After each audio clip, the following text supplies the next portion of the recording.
Hello, and welcome to Co-Creating Transformation with Innermotion Coaching. Thank you, everyone, for waiting. We've, at least from my side, there's been some network issue, and we've not been able to connect very well. So today we have with us Arti. Arti, they are. I'm sorry, I don't know exactly how to pronounce your name. I always get stuck. Daryanani. Daryanani. Okay. Hi, Aarti Daryanani. So, Aarti's story, to be very honest, from the first day that she came to the class and she narrated her story and how she came to India and joined Lifebuoy, it has always been an inspiration to me. So I'll invite Aarti to speak about it later again. Um, in Aarti's own words, the way she has stated it, in the novel The Wizard of Oz, a cyclone displaces Dorothy. Lost, disoriented, and somewhat confused, Dorothy eventually realizes there exists only one road to help her get home, the yellow brick road. And hence the journey begins, the journey home. And the name of her company, the Yellow Brick Road, right? I always wondered where it came from. So now I know that it comes from there, the Yellow Brick Road. In her session, Aarti helps a client find and traverse the yellow brick road using her expertise as an ICF certified NMO shift coach and a most interesting combination of science and magic. She embarks on a journey with every client. In her sessions, they discover detours together, overcome obstacles, climbing hills, and walking down valleys. The journey gets shaky at times, but they persevere, taking pit stops along with the way for a coffee, a slice of cake till they find themselves fit enough to get back on the path. And finally, sessions later, they finally take the sight of home. And this is true for every coaching. It takes a lot of breaks and twists and turn, and we just keep going. And so today we have with us Aarti Daryanani. And so tell us a little bit more about your own journey. How did you come to become a coach? Yeah. So thank you, Prosperity, for inviting me to be a part of this very exciting series that you guys have put together. So your question was, how did I decide to become a coach? To be honest, I didn't know what a coach was till like 3 or 4 years ago. For me, a coach was always a sports coach. I've been into sports from like my younger days. And then when I found out what a coach is, I immediately sort of took to it. And the reason why I think has to do with many different factors. I think the first is basically like who I am as a person. I am naturally a very curious person. My parents still tell me about the number of questions I used to ask them when I was little, and to a certain extent continue perhaps doing so in my not so little age right now. You would remember me from class constantly like, why is this, why is that? So yeah, I think curiosity, asking questions, like really taking interest comes like naturally to me. The second thing, and I think this is something that has been reiterated by my family many times, is I'm actually one of those sort of go-to people. I've from like younger days, again, a lot of my family, friends, and honestly, sometimes even strangers just come and talk to me and share stuff. So I've been at the receiving end of a lot of conversations. So again, quite attuned to sort of who I am. The third, I guess, would be just like my family values. I think I basically come from a family of givers. Like both my grandparents were huge philanthropists, and sort of trickled down to my dad, his brothers, his cousins, and then me and my sisters. When we were younger, we used to spend Sundays, I remember very clearly, at old age homes. We used to read the newspaper to little ladies. We used to sort of feed them. We used to paint their nails. I used to sort of spend my weekends at orphanages teaching kids English. Like it was always about not living for ourselves, but living for other people. It was kind of taught to us from like our ancestors. So it just became a large part of who I am. I think besides who I am, it was also a phase of life. And I think somewhat serendipitously, I think I came across coaching at a right phase of my life. I chose the career path I did, which is providing safe water sanitation and hygiene to sort of people from all over the world. That's my day job. You spoke about it. I work with Lifebuoy, and I teach hand washing to mothers, children's parents across the world. But the larger sense is I've always sort of encouraged people to sort of lead healthier lives in sometimes the remotest corners of the world. So had the fortune of sort of spending time in the chores in Bangladesh, which are these like tiny god-forsaken islands where really like nobody like even knows about. Like I've sort of had the opportunity to go there. I've spent some time at like informal settlements in Lebanon, sort of helping Syrian refugees. I've spent time in India in slums, sort of help give access to water treatment facilities to people. So there's been a lot of like impact with people directly, and because of the pandemic, I think all of that stopped. I just wasn't able to go to the field, and there was this connection really with individuals. Seeing the impact I was able to make in people's lives just sort of suddenly stopped. And my connection with individuals just broke. And aside from this, I think the pandemic also was just a very shaky time for all of us. There was a truckload of just questions which are not being answered. And some people sort of call this the VUCA world, which is, like it's volatile, things are changing so rapidly, it's uncertain, you don't know how things are going to sort of pan out. It's so complex. There are 100,000 variables at play. Like you have climate change, now there's a war in the Ukraine, petrol prices are rising, like my flight ticket just got cancelled like literally last night. And finally, there's just so much ambiguity that how do you even make sense of all of this, right? And I was at that phase where I was questioning, how do I make sense of all of this? How do I get my connection back?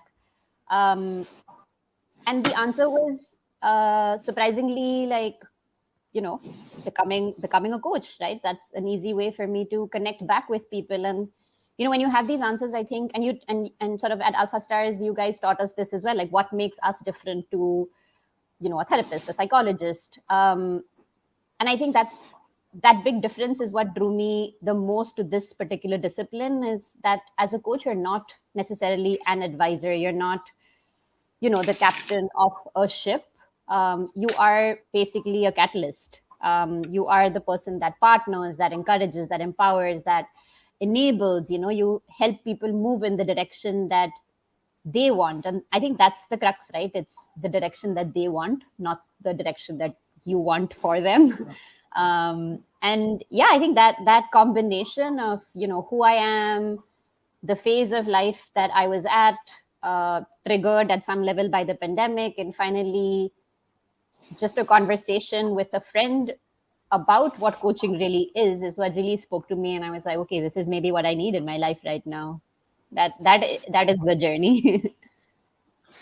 It's interesting how things just fall in place, and of course, neither did I know what is coaching all about when I joined coaching, and it was just a mystery to me. In fact, when I was in corporate, and some coach came with an entire files and said that I'm going to help your people, and I was like, no, it's not the way it works. So now I understand. It can be funny how things turn out. So Yeah.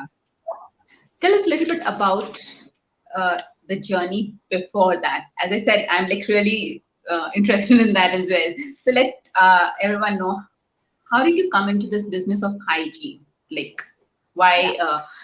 And it really does tie up to what you said earlier, that you come from a family that is all about giving. So yeah, so how did hygiene happen? Yeah, great question. And yeah, I think I was about 12 or 13 when I made one of the many trips to India. We were living abroad. So I was I'm of Indian origin, but brought up abroad, Venezuela, Spain, spent my academic years in the UK, Canada. And I think in one of these trips, when I was really young, must have been 12 or 13, to India, I think we were in a village, and again, it was a trip where we were doing some charitable work, and the lights went out in that trip, and we didn't have access to any electricity. The water pump wasn't working, and it sounds very like spoiled brat, but but for me, it was like the first time that we were ever exposed to anything like this, and it hit me so blatantly and so strongly. It left an imprint in my mind. The amount of like privilege that I had as an individual, all the while that I was growing up, I just generally thought my life was very ordinary, because you look around you and you don't see any different, right? So you think that you're living the regular life. However, at that particular moment, at that very sort of young age, is when it hit me that it's not ordinary, right? It's extraordinary, and from then on, I just realized, it's unjust, unfair, and something inside me was like, you have to share. Like, there is no chance of you just using these privileges for yourself. And so what I tried to do was then make a career out of it, because I was like, if I can work in this, then that'll take me through the most productive years of my life. And if I can give back and self-sustain, then there's nothing better, right? So I chose environmental sciences as a bachelor's, studied in England, an amazing degree to study in, because you just learn about every natural resource there is to learn about, but you also learn about human beings and how they interact with the environment. And then I continued a master's specifically in water supply, sanitation, and hygiene, and was working in the UK in water supply, sanitation, and hygiene on projects. And it was great. I mean, I lived in London. What is there not to like about London? I worked in a great office. I had great friends. I had a great life, but something was missing. And I think that what was missing was connection with people. Like, I was working for people, but I didn't know their faces. I didn't know their names. I didn't know where they lived. I didn't know their families. I didn't know anything really. I was just getting data from the field, and I spoke to my boss. Made us realize the importance of knowing each other and being with each other even more. Yeah, exactly. Like, that connection is so important. And it was because of that reason I spoke to my boss and I said, I quit. I can't do this. It's not working for me. And he said, don't quit. Let me send you to India. So send me to India on a contract, actually saying that you will come back. And that those 40 days that I lived with people in a slum, just providing them with a water treatment facility, was so transformational for me that, since then it's been a decade and I haven't gone back. Like, I've stayed in India. And I think what really made a difference was this. It was connection. I finally could see people. I could see the impact I was making. Like, it's such a feeling I can't even explain to you, Prosperity, to just run your fingers through a water facility that you have built yourself. It sounds so nerdy and so geeky, but you take so long to build a water facility that treats sewage. The output of that, to run your fingers through it and be like, this is water that people can use, that has come from them. They don't have to like travel 5 kilometers, 6 kilometers, 7 kilometers to get water anymore. There is water in their community. To be able to feel that in my hands was so big that I was like, I need to be here. And then slowly I sort of realized that I could do bigger, better. So from working with NGOs where I was making a difference to 100, 200 people, I sort of came across Lifebuoy, beautiful brand, beautiful team. It's a platform that's given me the ability to impact millions of lives. Like, literally every year we reach like 400, 500 million people, So the scale at which I operate on Lifebuoy is amazing. And knowing that I can make that impact is what has kept me going. And yeah, I guess that is the backstory to how I ended up with hygiene. That's a wonderful, wonderful story. Of course, there's so much passion in your voice. Thank you for sharing that. And tell me, if I can use the word, how does it how does it feel to hygienate people's mind? Because there's a lot of dirt there, right? So, how does it feel to actually hygienate people's mind and help them carve a path for themselves? Because just like you did not know the language in the slums, it's not like we all know the language of the people that we are coaching our clients, right? But to just help them navigate and understand their own path. What's that like? So I think, again, bringing myself to what does that feel like? Perhaps the first answer to that is it feels super fulfilling.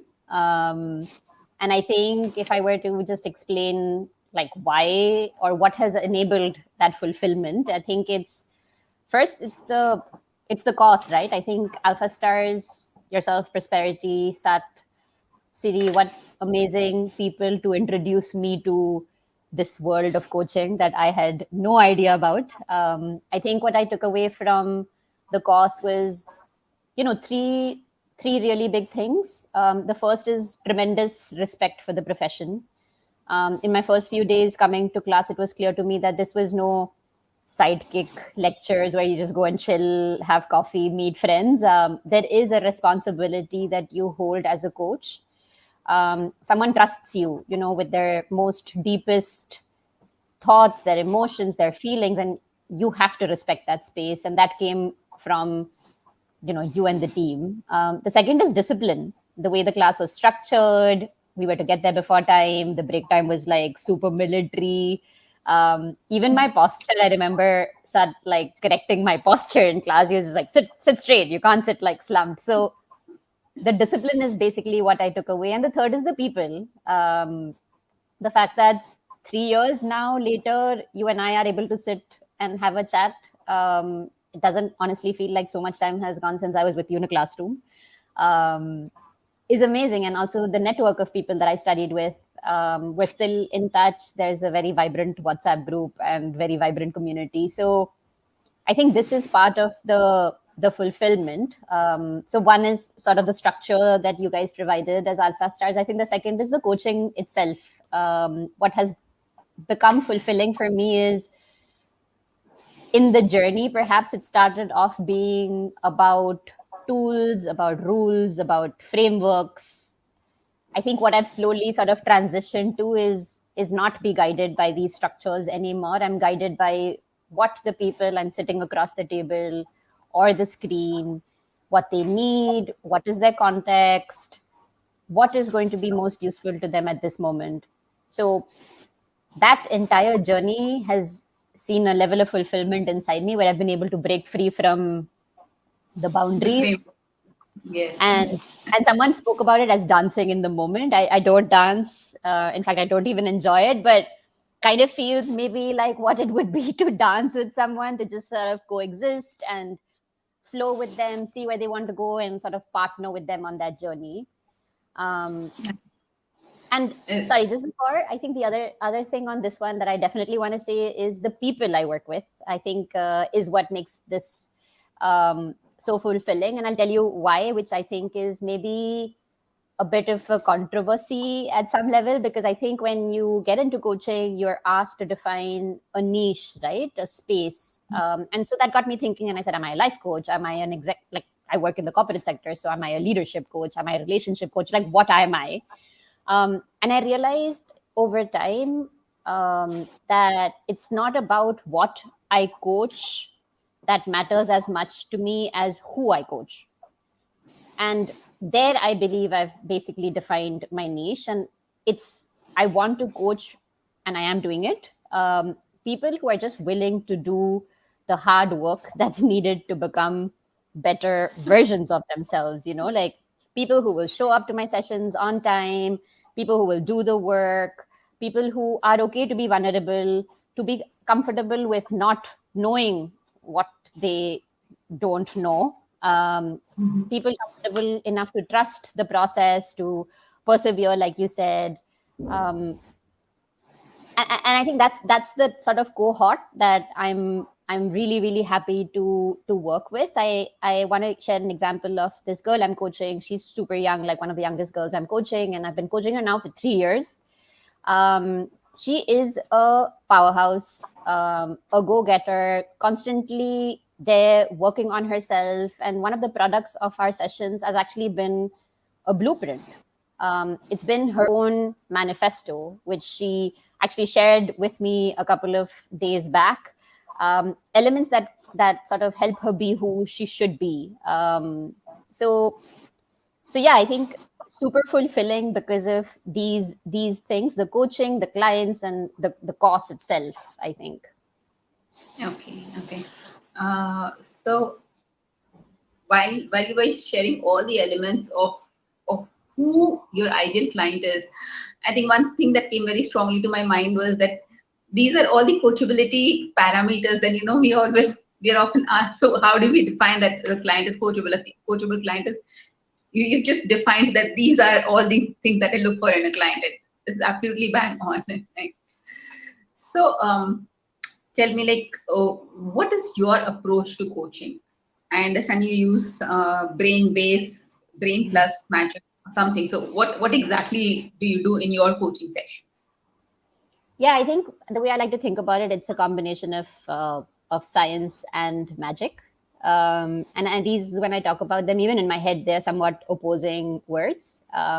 But I do feel that there's a science part of me and there's like a magic part of me, and I'll sort of illustrate what that is. So when I got introduced to coaching, we learned, like I said, all these frameworks, all these tools that can help us influence the way we do things. And I guess the left brain side of me got curious, and I wanted to understand how do these frameworks really impact our brain. So I started on this entire journey to really understand the brain, and I dug into what the basics of neuroscience are, right, which is basically the study of the brain on behavior, on cognitive functions, etc. And I think in all the reading and the learning and sort of the speaking to people, what really stuck with me, prosperity, was just this simple understanding that habits and the things that we do and feel are nothing but like neural pathways that are created like inside of us, right? So I just want to give an example, a real example of myself, which I'm actually trying to change. I experience a stressful event. My reaction to it is anxiety. What I immediately do is I walk over to the shelf that we have at home and I just eat Oreos. I love Oreos. It's my favorite biscuit. And yeah, so, and I do this all the time, right? So I'm exposed to an event, it stresses me out, and what I'm training my body to do is just grab a sweet. Now it happens like almost automatically. I don't even think about it. In fact, it's so bad that like people tell me when I'm stressed, please go and eat. Like that is the level of habit formation that has happened. What has happened, like I'm seeing it in front of me. What I'm not realizing and what I've learned is that it's actually something I'm creating in my head. These connections are being created, right? And they're being like almost reinforced. Um, and if I were to go down deeper into sort of neuroscience, which is where the science part comes in, it's the more I learn, the more I realize that there are these two parts inside our brain. There's the prefrontal cortex, which is the part of the brain which is the working sort of memory. This is the part that works very consciously. It's the part that forms the patterns and the behaviors. However, what the science also says is that it's the part that also gets tired very quickly. So once we've mastered something, right, like me going to the kitchen and eating sweets, it's kind of done with. This is actually pushed to the limbic part of the brain, which is the part of the brain that's on autopilot, right? It doesn't necessarily think, it just does. Um, and so going back to my example, this has just become hardwired in me. It's a habit that I haven't necessarily sort of been able to break, or I'm in the process of breaking, and it needs like hard work, right, to rewire what you're doing.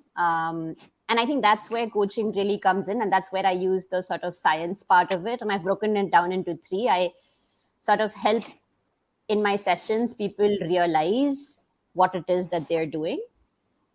Then I help them intercept what it is that they want to change, and then I give them the ability to act, right? And I enable them and I support them to sort of change their behaviors. So I think that entire process, bringing the science to it, has made it so much more visual and logical in my head that I approach it in this way in my sessions with people. We constantly are trying to, realize, we're constantly trying to intercept, and we're constantly trying to act. And all of this to ensure that we're breaking that circuitry that's kind of been formed in our heads over time. So that is where sort of the science really comes in. I think the other part, which is the magic, Um, I think that's nothing but stuff I can't really explain with science. So that's the sort of right brain side of mine. The sort of intangible, the serendipitous, that things I allow in my sessions to happen just because they do naturally occur. And some examples of that are like, you're having a session with a client and they suddenly have this like aha moment, right? They say something, they take a pause and they say, wait a minute, did I just even say that? And I was having a session with one of our fellow coaches, and we realized in the session that her name actually was such a powerful name that she was able to use it to push forward in her own life. So whenever she thought about herself and her name, she used that as a strength to move forward. And that was one of those like aha serendipitous moments like that happened. Um, the other way that the magic really comes in is in like fluidity. I think I've stopped being rigid in my sessions thanks to feedback I've got from quite a few people about not always being so action oriented. There are sessions where you literally, or at least I literally, don't say anything in like 45 minutes, where I completely understand that what the person is expecting is just to be heard. That's it, to get stuff out. And some people, like one of the persons I'm coaching, he describes coming into our sessions as if it's like a rubber band that has been holding his mind and suddenly sort of just snaps, and his brain can expand, he can just like express himself. So being fluid, has been like one of the ways in which I try at some level to introduce magic. And then the final one is just happiness. I love people who smile, and I do notice that a lot in my sessions. It's so powerful to know you can make someone who's going through a relatively rough time just smile a bit in even if it is in those 40 minutes or 1 hour that you speak to them in. So yeah, that's basically my combination of sort of science and And magic. magic into the session. Yeah, There's always a structure of magic, and when you know this is the magic that you bring into the session, and you break down the structure of it as well, you can always teach it to others as well, right? So what do you do, and what you your own flavor that you bring into the session. So that's something which can really and I think each coach has their own individual flavor that is there, and that is what makes everyone unique as well, because the framework can be the same for everyone, but yeah, what you do in the session and how you approach the session, it can be completely different from how someone else does it, right? So yeah. beautiful. So do share something like what does innermost shift coaching mean to you? Well, I think this is it, right? For me, the way I express innermost shift coaching is this combination of like science plus magic. Because to be able to make that internal shift that we all need, um, I think there needs to be an understanding of the way our minds work and the reason we do what we do. Because without the reasoning, without that understanding, the change becomes so much harder, right? So I feel like the stuff that we have been taught as innermost shift coaches, the context to that is just the functioning of the brain. And then I think the magic really comes in just how do you sustain that, right? And I think the way I bring it into my sessions, or the way that I sort of try and ensure that whatever is that innermost shift that we create in with individuals is is actually through a really good partnership. Like the way I treat the people I'm coaching, it's not, I don't see them as people who are receiving a service from me, so it's not at all transactional in nature. um, it's sort of a relationship where I just like go all in and I give everything I have, and Okay. then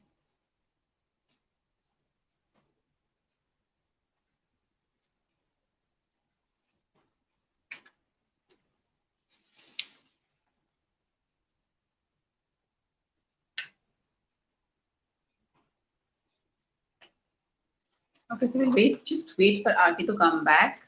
I don't know if it's not my network that's not working or Arti's network that's not working. Um, we'll just have to wait and see.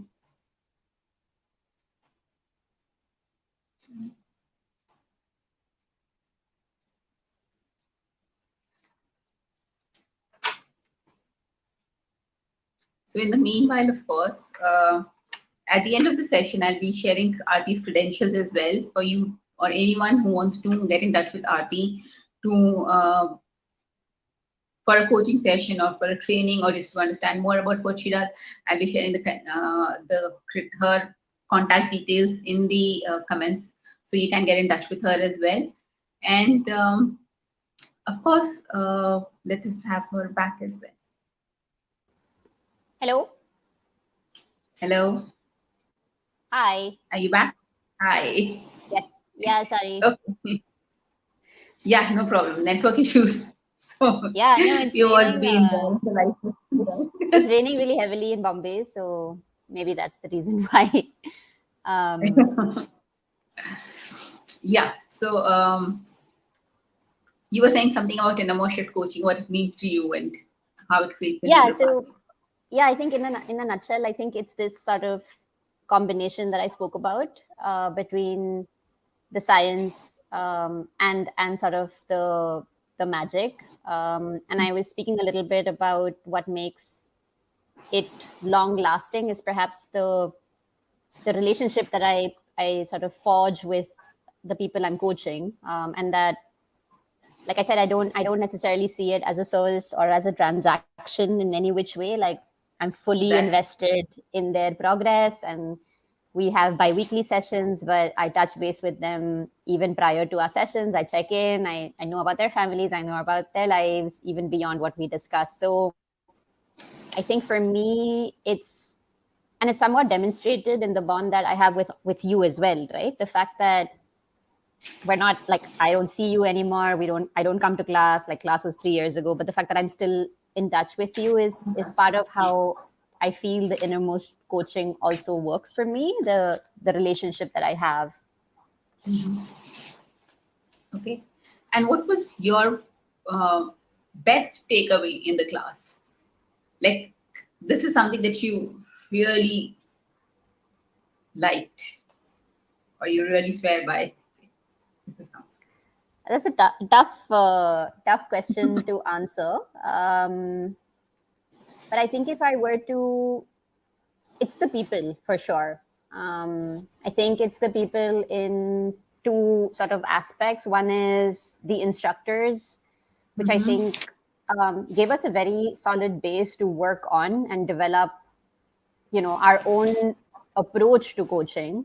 And the fact that all of you are accessible to us at any time, I find it hugely valuable. And the other side of the people is sort of the community of coaches, right? Like I said, we're all still in touch with each other. We're very open, transparent. There's a lot of sharing that happens on the platform, and we're all trying to become like better coaches. So for me, the biggest takeaway just has been the people, and like I said at the beginning, also just respect for the discipline. Like, I cannot forget some of those moments in class where I just felt like Sat and Siri were so deeply respectful of the profession, like the experiences they spoke about, the examples that they shared of people that they're coaching. I remember Siri was telling us that she goes to hospitals and she coaches people in hospitals. Like, that is some next level commitment and sort of respect. So also, like, my family was going through a tough time. She picked up the phone, spoke to my mom, like so random. You wouldn't expect that. So yeah, I think it's the individuals and the human beings, I think, that made it very, very special for me, and that was my biggest takeaway. So, share some of your own experiences with your clients. What has been the kind of impact that you have created in your clients? That's a difficult one to talk about because, and I I'm sure often you've reflected on this as well. Huh? Huh? I'm sure you've created quite a few. Yeah, well, actually, to prepare for this conversation, and just to get me thinking about stuff, I sort of connected with quite a few people who have been coaching and said, like, how have I even helped, right? Because sometimes you don't like step back and you don't reflect, you just keep doing, right? And I had some of the most amazing conversations, and I got like a huge self-esteem and ego boost. I also told them when they said about the impact that I've been able to make. There's a person I've been coaching who actually came to me just at the brink of the pandemic, which is when I just started doing my sessions. And I had no idea that at that point in time, like he was borderline depressive. He actually just mentioned it to me when I was having a chat with him to just do a reflection, right? And what I found very interesting about what he played back to me was that what literally helped him was just breaking things down into actions that are small and absolutely doable. And I think the sort of larger context to this, and where I feel like I do well in my sessions, is in sort of believing in small incremental steps. Like James Clear in his book Atomic Habits talks about this, about that 1% rule, and making every day better, making that progress, which is only 1% better, like 1% more, and I think that's been really helpful. And I've been able to sort of bring that into my sessions, because goals sometimes are super big and very, very sort of ambitious. Like, I want to lose weight. I want to lose 5 kgs of weight. I want to get married by the end of the year. Like, how do you even keep yourself going when you have a goal like that, right? So in my sessions, we basically like break it down to like the minutest, easiest of steps. What is that one thing that you can do which will make a difference in the larger scheme of things that is doable? Yeah. And for this person who I was coaching in the pandemic, it was literally as small as reading 3 pages of a book, opening the door of your house and stepping out, getting some air, like things that you wouldn't imagine should be tracked or measured. We did that. So, Yeah. so yeah, that's one example. And I think just understanding that making stuff this small, right, and ensuring that people just take these small steps and encouraging that along the way. So touching base with them, celebrating these like tiny milestones that nobody even cares about. Who cares if you read like 3 pages of a book, right? Like I care. So, Three doing, pages a book is 300 pages. huh? Just 100. 3 pages a book is 300 pages in 100 days, right? That's Yeah. almost that's more than a book and a lot of But the interesting thing about that, right, is your goal will be I want to read like 3 books by the end of the year. You'll never say I'm going to read 3 pages a day, right? no. So Yeah, and I think that's kind of thing that just stops. No, I cannot read. And I've seen this in my session as well. A lot of people create a goal, I'm not reading at all today, and I want to start reading half an hour from today. It's like most of the time it does not work. You can start with just 10 minutes a day and then kind of build up. So yeah, that's quite interesting. So because yeah, small habits and tracking small habits is very, very essential. Right? yeah.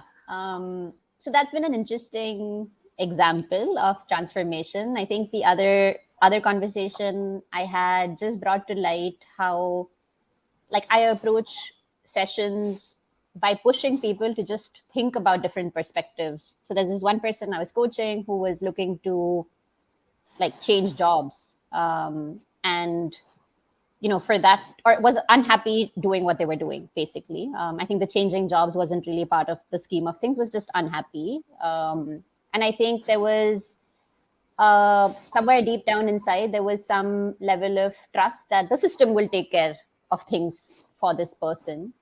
And just approaching the sessions with questions like, have you thought about this, or what if you did that, and if this happened, just opening the mind to other different ways of thinking and doing things, was the way this person played it back to me was just so helpful that it basically just like shifted behaviors completely, right? Like there was the trust in the system taking care of this individual was no longer there, and was like, okay, I should be in control. I should take charge. I should do this. I should do that. I should do the other. So again, very fulfilling feeling for me personally.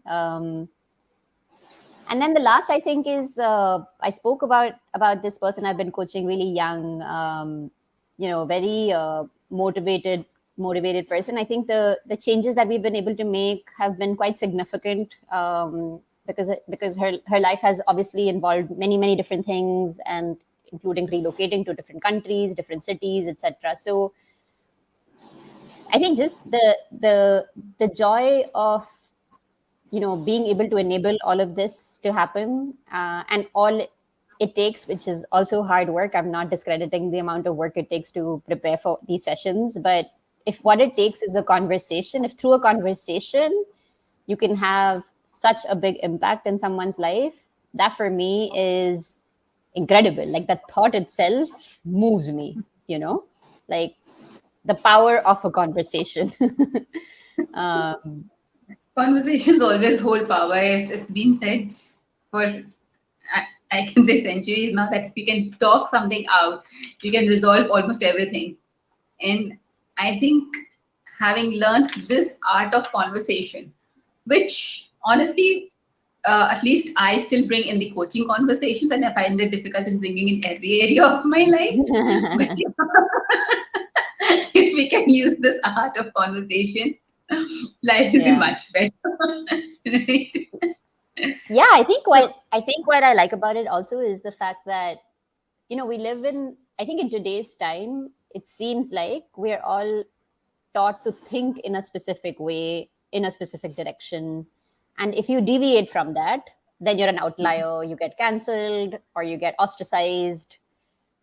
I think in knowing that you can be that person to just help people think differently, and just discover, explore thoughts that they wouldn't be able to articulate in any other settings, is so amazing, right? Because it gives a sense of, like, this person I was coaching, he describes sessions, this 1.5 hours of sessions that we do every 2 weeks. He says it's like islands in the maelstrom, where he just feels like he can be himself.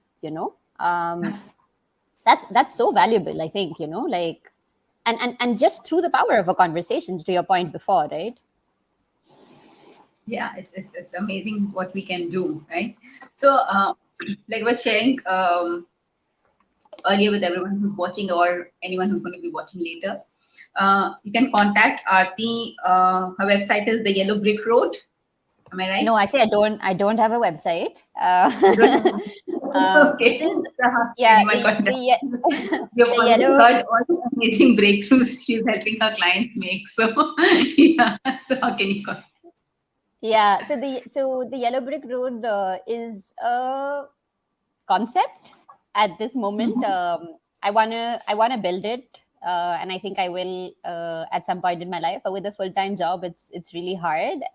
So if anybody obviously wants to touch base with me, I'm on LinkedIn, but also I have an email ID, and I can put it into the comment box, maybe of the event, if there is one. And people can just Sure. write to me. I'm always open to Of course. chatting and figuring out Take stuff. time. The session is live on LinkedIn, YouTube, as well as Facebook. So you can put it in the comment box, all of them. Thanks, Anubha and Ajay, for being over here, and everyone else also for being over here. Thank you so much, Arti.